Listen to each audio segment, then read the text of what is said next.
Ale poviem vám jednu vec teraz, čo vám nikto verejne na Slovensku nepovedal, ani vám nikto nikdy nepovie. Hej. Treba sa zamyslieť. Hej. A tí na východnom Slovensku vás pozdravujem. Treba sa zamyslieť nad tým.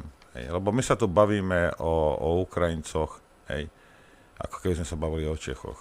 Hej. Alebo o Maďaroch, alebo o Rakúšanoch.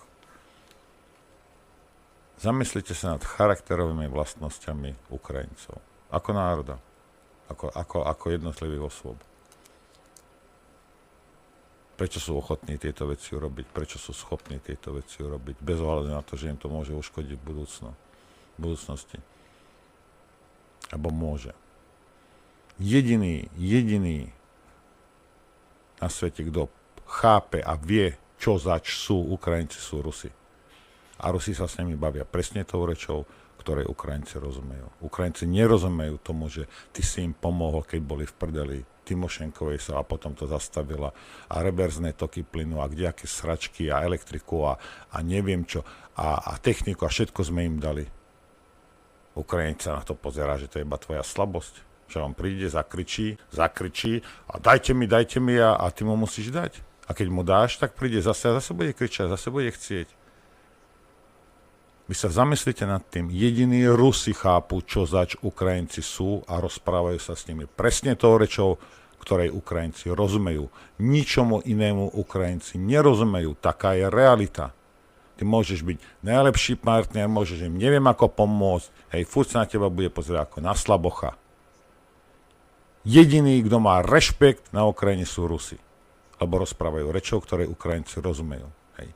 Bohužiaľ je to tak. Bohužiaľ ten národ je taký bol vždy. Hej. A nemôžete sa s nimi baviť, ako sa bavíte s Čechmi alebo s Rakúšanmi. Proste nemôžete sa s nimi tak baviť, lebo zle dopadneš. Jediný rešpekt, kto má na Ukrajine, je Rus. Alebo Rus hovorí ich rečou. A teraz nemyslím ani ukrajinčinu, ani ruštinu. Hej. Proste takáto je realita. A môžeme si to nahovárať, koľko chceme, koľko sme im pomohli a čo.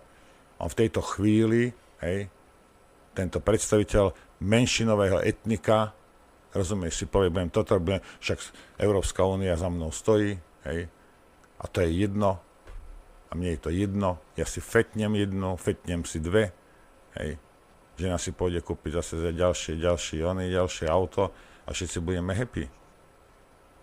A rozumiete, že to je správanie sa mafiánov, rozumiete, že títo ľudia nie sú schopní konštruktívneho nejakého dialógu, alebo proste nie sú schopní si priznať vlastné chyby, všetko, čo oni robia, je najlepšie, lebo on to tak vidí, lebo on to v tejto chvíli. Ja teraz potrebujem peniaze. Čo, idem srať do nejakej bielej porcelánovej, my si sa zbláznili, ak chcem srať do zlatého, tak ide srať do zlatého. Toto sú Ukrajinci. A čím skôr to pochopíme a čím skôr to pochopí Robert Fico, tým bude lepšie. Tým bude menej škôd na Slovensku. Takáto je realita. Toto sú takto charakterní ľudia. Rozmýšľajú úplne inak ako my. Nemôžeš sa s nimi baviť až s Čechmi alebo s Poliakmi. No nemôžeš.